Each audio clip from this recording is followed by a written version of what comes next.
Assalamualaikum warahmatullahi wabarakatuh. Kembali lagi bersama saya Mutmainnah Muas. Nah, pada video pertama kita sudah membahas mengenai definisi farmasi, sejarah kefarmasian, dan pendidikan kefarmasian.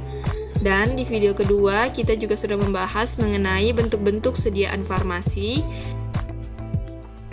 Jadi, pada video yang ketiga ini, kita akan membahas mengenai kompetensi dan sistem pelayanan kefarmasian di apotik. Sebenarnya, kefarmasian sendiri mempunyai banyak kompetensi, baik itu di bidang industri, misalnya herboris, sido muncul, Ultrajaya, dan masih banyak industri lainnya. Kemudian farmasi rumah sakit,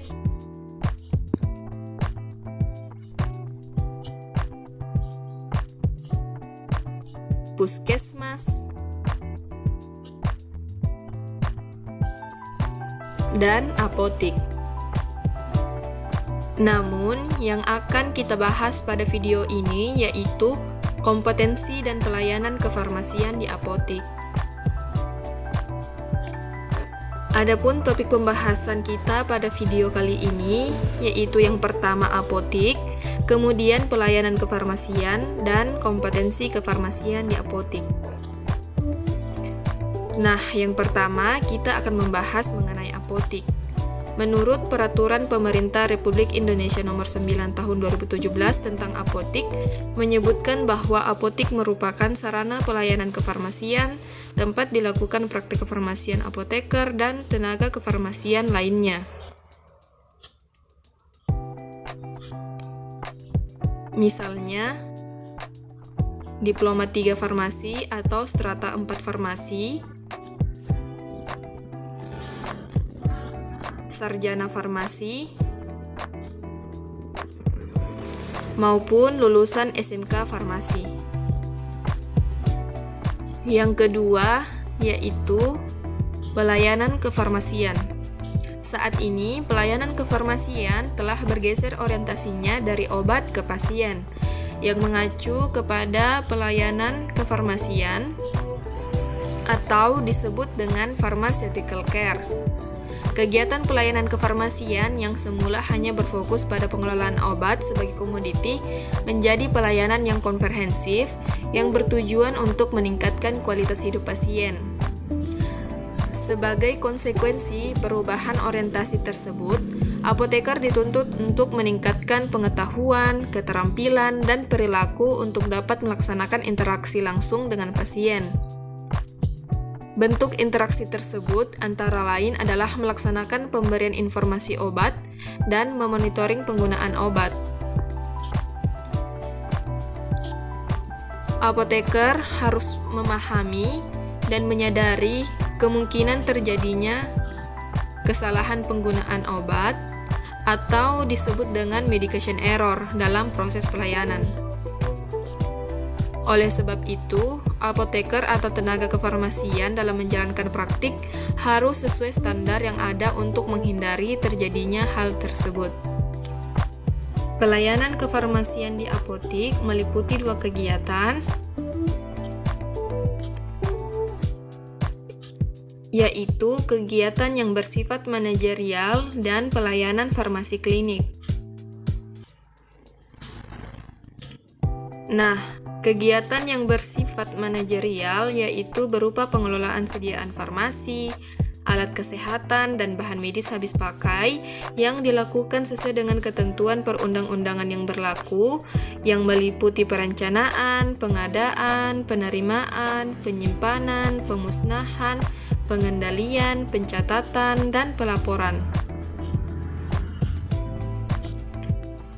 Sedangkan pelayanan farmasi klinik di apotik merupakan bagian dari pelayanan kefarmasian yang langsung dan bertanggung jawab kepada pasien yang berkaitan dengan sediaan farmasi, alat kesehatan, dan bahan medis habis pakai dengan maksud mencapai hasil yang pasti untuk meningkatkan kualitas hidup pasien.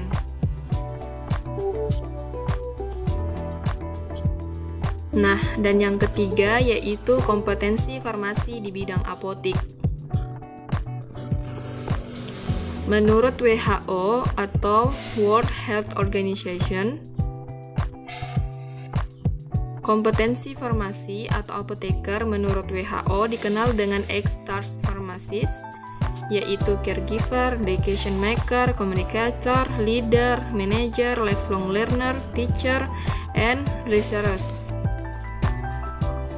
Yang pertama yaitu caregiver, yang artinya apoteker dapat memberikan pelayanan kepada pasien, memberi informasi kepada masyarakat, dan kepada tenaga kesehatan lainnya. Yang kedua yaitu decision maker, yang artinya apoteker mampu mengambil keputusan, tidak hanya mampu mengambil keputusan dalam hal manajerial, namun harus mampu mengambil keputusan terbaik dengan pelayanan kepada pasien. Sebagai contoh, ketika pasien tidak mampu membeli obat yang ada dalam resep, maka apoteker dapat berkonsultasi dengan dokter atau pasien untuk pemilihan obat dengan zat aktif yang sama namun harga yang lebih terjangkau.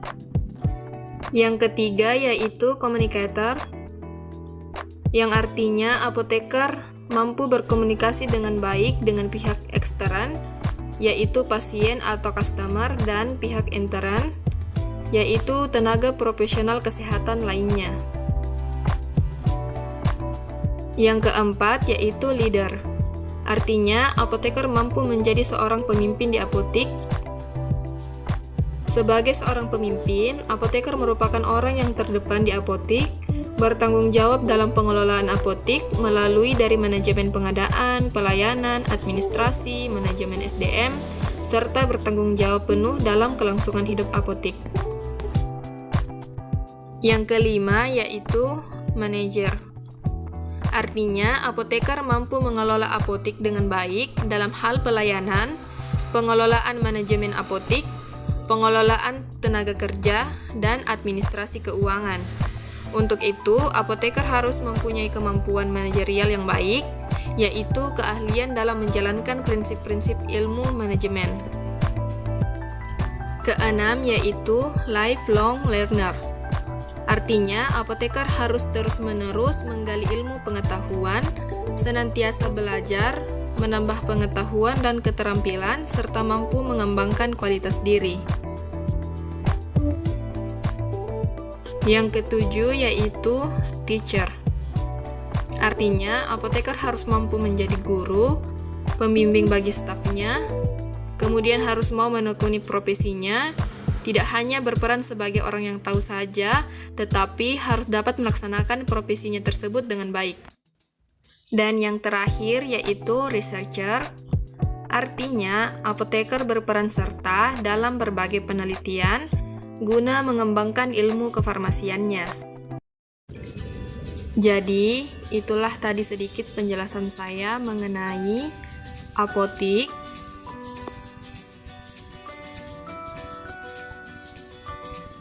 pelayanan kefarmasian, dan kompetensi yang harus dimiliki oleh seorang farmasis atau apoteker di apotik. Terima kasih. Kurang dan lebihnya mohon dimaafkan. Wassalamualaikum warahmatullahi wabarakatuh.